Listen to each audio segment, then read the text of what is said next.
I am Jackie DiPofi. I am very happy to be here with you today talking about playing to win the game of business. It's probably my favorite subject, so I am very excited to be here with you. I am going to set the mode for the discussion. So to set the scene, to talk about playing to win the game of business, we can talk about football. And here we are in Tuscaloosa, Alabama, home of the University of Alabama Crimson Tide, the reigning national champions. And, of course, we don't want to forget where we are today in Auburn, Alabama, and who also are champions on the football field. And how do we know, though, when our team is winning? Well, not a trick question, it's the scoreboard. We all know, no matter what's going on in the stands or with the crowds, if we're not sure what the score is, we just look out at the scoreboard and there it is, telling us that our team is winning. And so how do we impact the scoreboard? Let's see, do we make completed passes? Do we tackle the other team's quarterback? We do all of those things, but there is only one thing that is going to make a difference on that scoreboard, and that is that football crossing that plane. That's when the scoreboard changes in football. And we learn all of that very young. What is the score when someone makes a touchdown? And so, if we are talking about the game of business, though, how do we know if we're winning? Now, we have the NCAA to tell us the rules of football.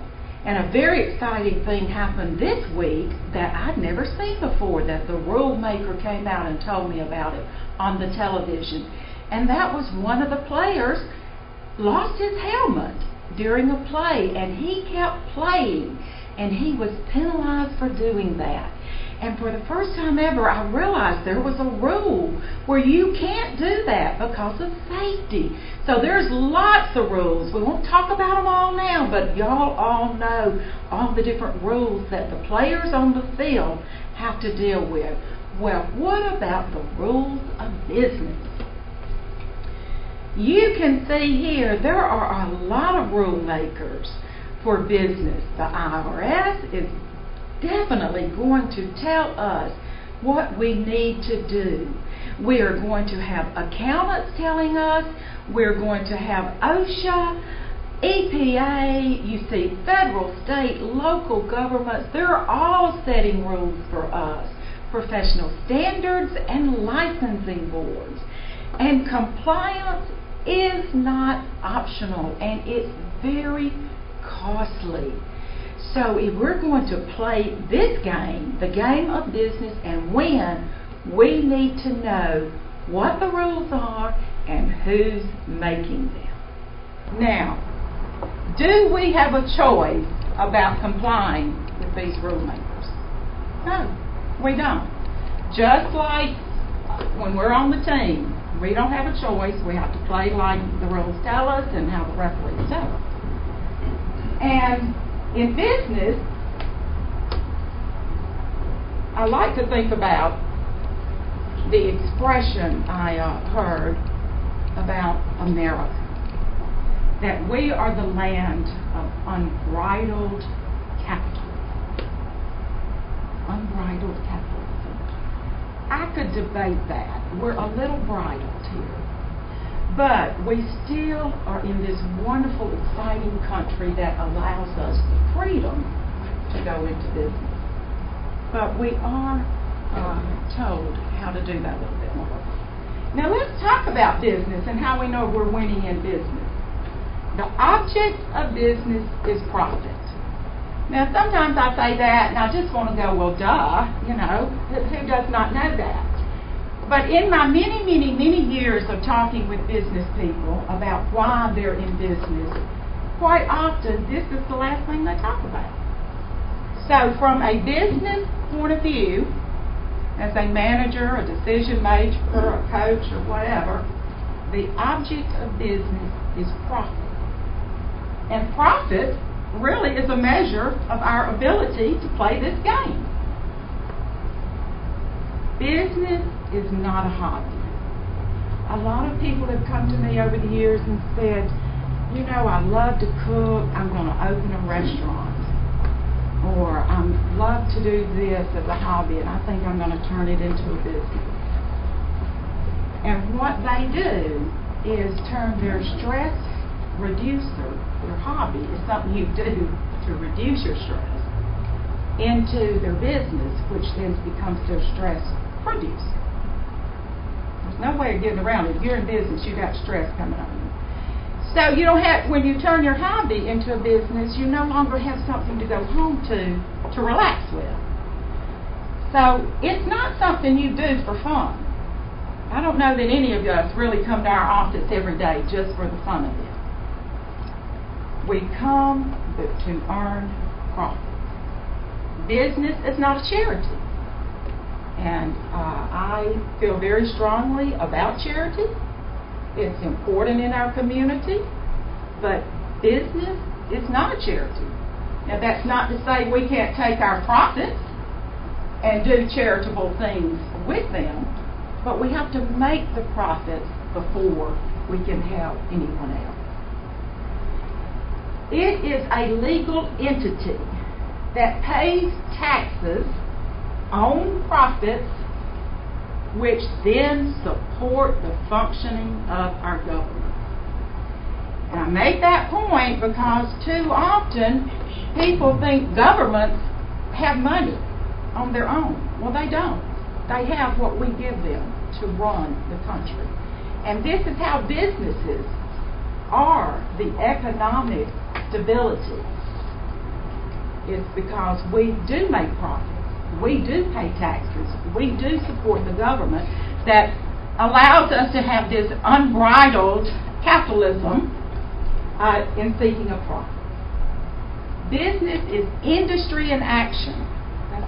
Industry in action. But yet it stabilizes the economy. So how do we know if we're winning the game of business? Well, again, this isn't a trick question either. All of you have been working for a while, so I'm hoping that you're saying, oh, well, this isn't new. This is the balance sheet. The first scoreboard of business is the balance sheet. And it is very simple math. Assets are what you own, and you subtract out what you owe, and the difference is net worth. Now, Bill Gates does this the same way we do it. He just has a few more circles, zeros after his. But this is for all of us. It's a very simple math. You see some addition and subtraction. And many times I work with a lot of people, especially women, who say, I'm not good at math. I can't do that. And I'm going, oh yes you can, because this isn't higher math. This is some simple addition and subtraction. You need to know the score, how to keep score in business. The second scoreboard, the income and expense statement. We have our income. We subtract out our cost of goods sold. We see we have a gross profit that then we have to pay all of our overhead expenses out of. And if there is anything left called net profit before taxes, then we get to take a percentage of that and give it to the government, our taxes, to run the government. And this is the second scoreboard. Often there is a net loss, not always a net profit. Do we always win on the football field? And we do not always win on our income and expense statement. But that's what we want to talk about. And you'll notice that this is marked the bottom line. When people talk about, let's get down to the bottom line, this is what they're talking about. This net worth and this net profit.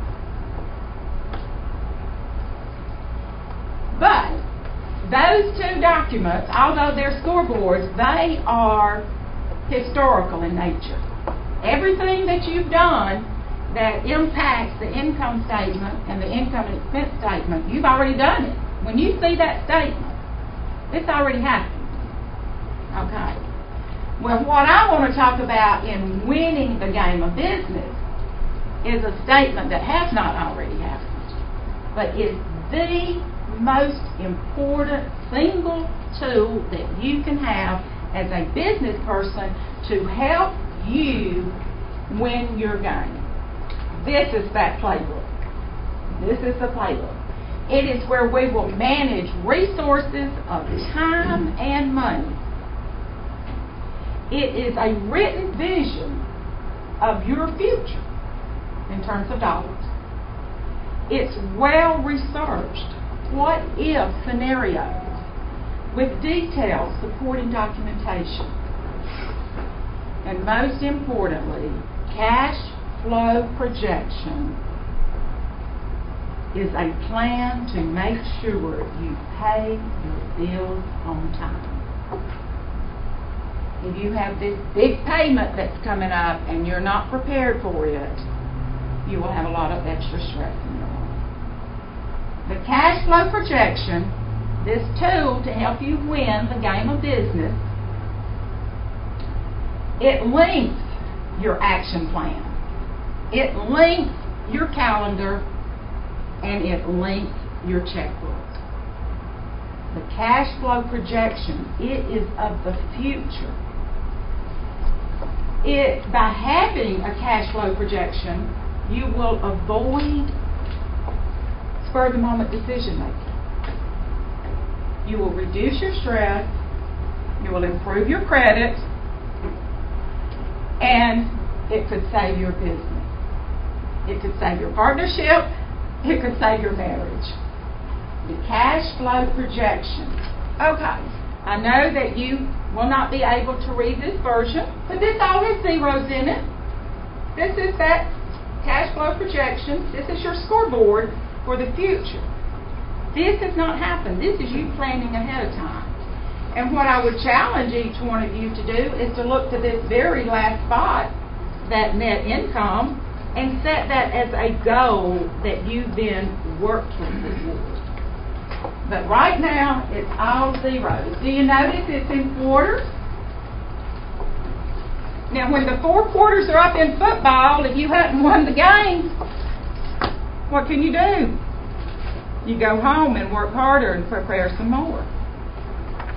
Very similar in this situation. So how do you impact your cash flow projection?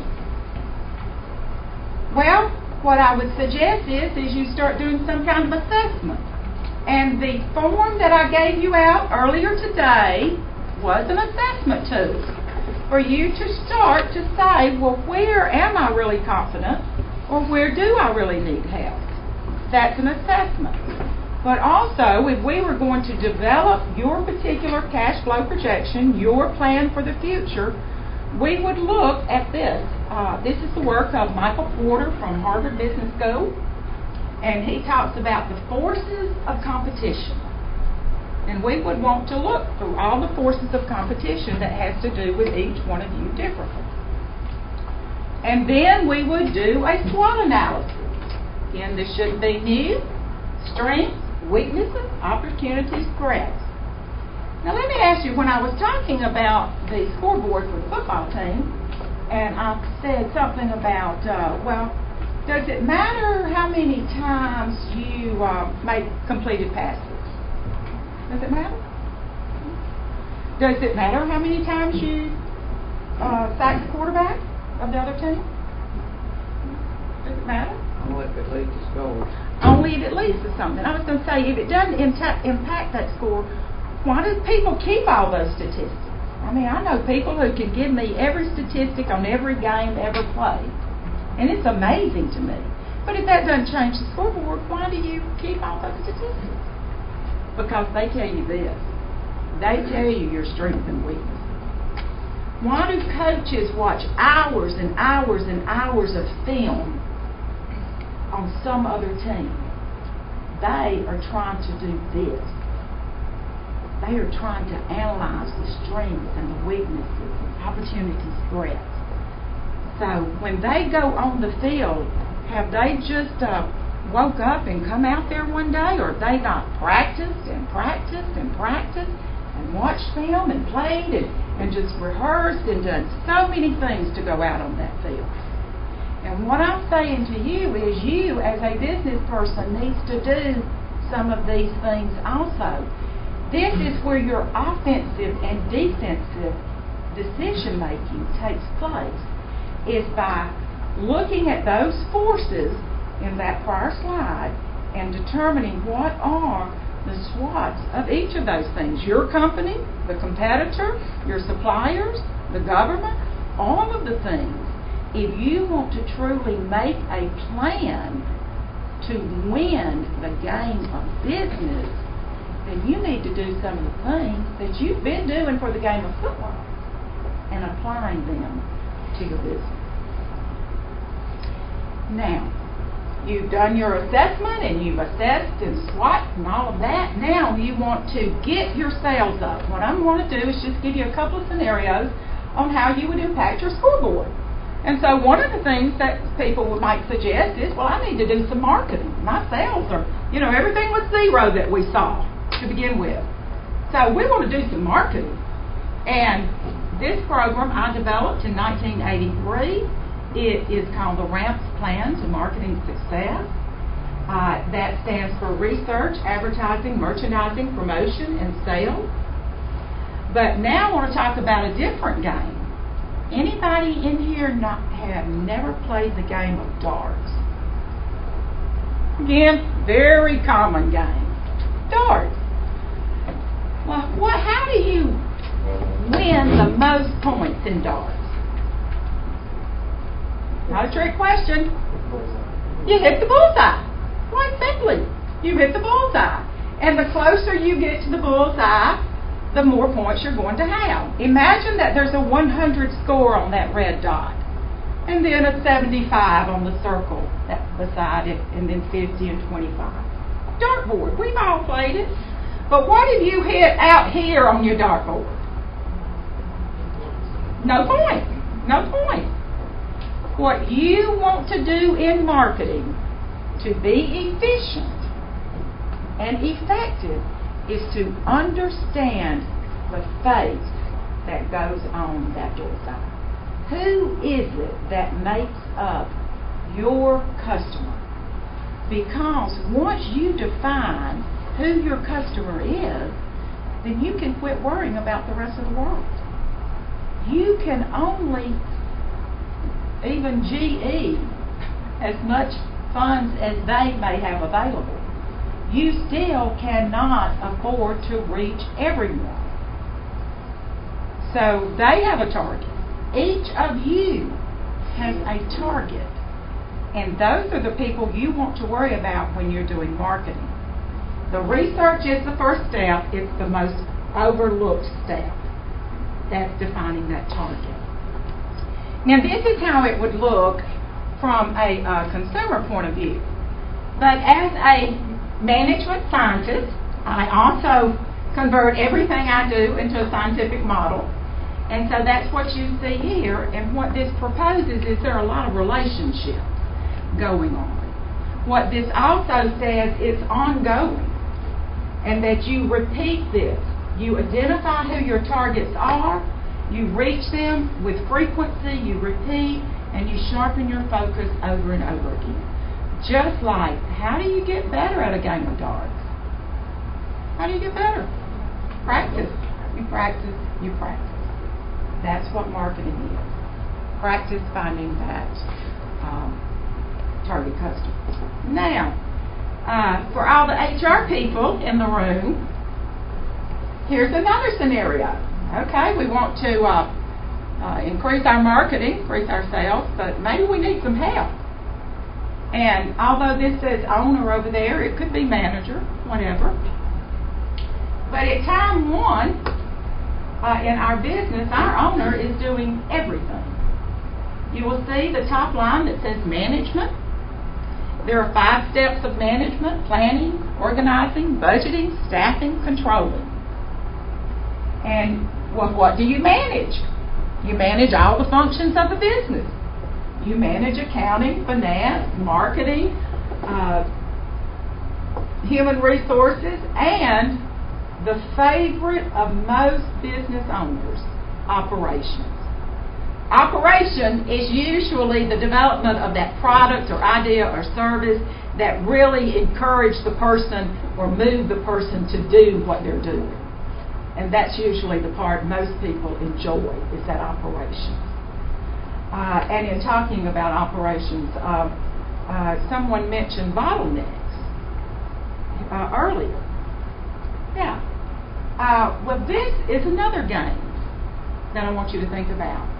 Have you ever played what is called like a marble works game? And you put a series of pipes together. And no matter how you put the pipes together, gravity takes place and all the marbles fall down. Okay? But in that situation, you might have a bottleneck. Now, in time 2, you see that the owner has hired someone. And so all of these activities that are these little circles are just falling down onto the individual. So this is just a visual of reality, all of these are. So we're going to hire somebody. So getting back to the scoreboard, what does all these decisions mean? And when I talked about the cash flow, I said you have a lot of what-if situations. Well, here I've given you 2 what-if situations. What if you increased your marketing budget, and what if you hired somebody? Well, let's look and see what happens here. Now, we are starting this business in this scenario with $10,000. And over the years, I have had many individuals come to me and say, Jackie, I have $10,000. I'm going to start a business. And I'm going to say, well, let's do a cash flow projection. Before you spend any of your money, before you sign a lease, before you quit your job, let's do this. So this is that what if. So the first thing I said is, what if we start the marketing campaign at $1,000 a month? I mean, we've opened our business. We got to let people know about it. So we spend some money and do some marketing. Okay?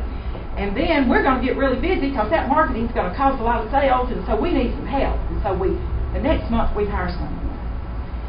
You will notice that there are no guarantee of changes in sales when either one of these things happen. This is an eye-opener for employees. Sometimes an employee will say, the boss has hired me, they're going to pay me, in this case, I think we said $24,000, and they don't realize that they need to help the boss increase sales by how much we hired them. Because as you can see, we started with $10,000, we increased our marketing, we hired somebody, and in 4 months we have negative cash position of $480. Are we winning the game of business? No. The cash flow projection is the most important tool for planning to win the game of business. Every decision that you make will impact the scoreboard. So I really encourage you, if you are not comfortable with the scoreboard, if you can't get a balance sheet or an income and expense statement and feel comfortable with it, then that's where you want to start in learning about how to play the game of business. And that's not to say I want you to all to become accountants. I don't.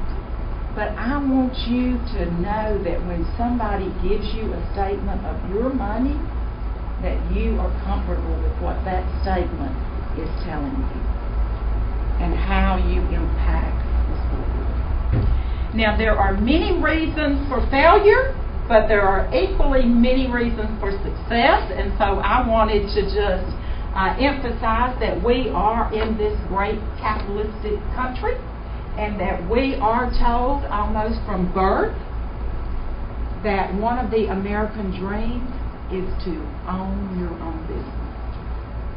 But how many of you were taught these 2 scoreboards when you were in school? Now, I think we said we learned how to score football when we were about 6 or 7 years old. Now, we're all told, yes, you can start a business when you grow up, but we're not necessarily told how to run that business. And so, to be a successful business, you want to have good cash flow management. You want to have a plan. That is 12 months. If I were to say to you, come back into this room 12 months from now and tell me how you did, hopefully you would start now and plan it. You wouldn't just get up each day and let life happen to you. You would plan it. You would have good cash flow management. Equally so, you got to have good time management. Now let me ask you, we're out on the field. You pick your favorite team, and we are running up and down that field for 60 minutes. And we never cross that goal line. Do we have good time management? No. You got to plan your time and how you're going to use it, or you're not going to get that sale, which is the goal line for us. So you want to be sure you're managing your time. Unfortunately, I know a lot of people who have stayed very busy going broke by not doing these things. Clear understanding of that bullseye, who is your target market, consistent quality product, and quality service, goes without saying. For all of you HR people, recruiting and selecting and training your people is definitely one of the things that you're going to have to do to win the game of business. Sufficient capitalization for startup. That $10,000 might have seemed like a lot to an individual, but you can see that's not very much money to get you through that startup period where those sales are still low. So you've got to have proper capitalization. Excellent communication and use of technology. Today, if you are not just in love with the smartphone, get in love with it. Because if you are going to continue to communicate with the youth, our next workforce, you're really going to have to embrace that technology. For some of us, we can remember days before all of that. But for the people that we're hiring, they can't. They live their whole life with being able to reach out almost instantly to any piece of information. So if you really want to connect with that group, embrace that technology. And then you can win the game of business if you know the rules. And I'm hoping that you feel a little bit more comfortable with understanding the rules that you've got to know to win. Now, in closing, I just want to say that everything I've said today is universal. It applies to each and every one of us, whether we are in business or whether we are just heading up a social group in our community, or if we have a church outing or a goal for our church, our community. Everything that we talked about playing to win the game of business applies to all of the things that we do in our life. But you want to plan your game. You want to say, 12 months from now, this is where I'm going to be. And plan how to get there. You want to provide ethical leadership. I just can't emphasize that enough, how often there are just too many stories that we hear that we don't want to hear. Going back to football and what happened this weekend, the Crimson Tide made a touchdown, and the young man who made that touchdown, he celebrated inappropriately. Did anyone see that? The whole world saw that. And after it was over, Coach Saban was put a microphone right in his face for the world to see and asked, well, what do you think about that? And he said, we are not that kind of people. He was setting a standard of ethics right there. We are not that kind of people. He is the leader. We are the leaders. In this community, we need to have ethical leadership. We want to set goals. We want to be able to share that vision. Logic and rational man is what we like to talk about as scientists and engineers, but it's not a rational situation. It's an emotional situation. And to get our team on board, we've got to be able to share that vision with them. We have to build a good team. And then we have to delegate responsibilities. Too many individuals are that owner that has all of that stuff going on, all those little circles that's showing all the activities. And then they hire someone, but they never delegate. You got to be able to pass those skills down to your people and delegate. Teach, teach, teach, practice, practice, practice. Did the Crimson Tide become national champions by just showing up on game day? Did the Tigers, did they become national champions by just showing up on game day? No. While a lot of us were tailgating and partying, they were working. Hard work.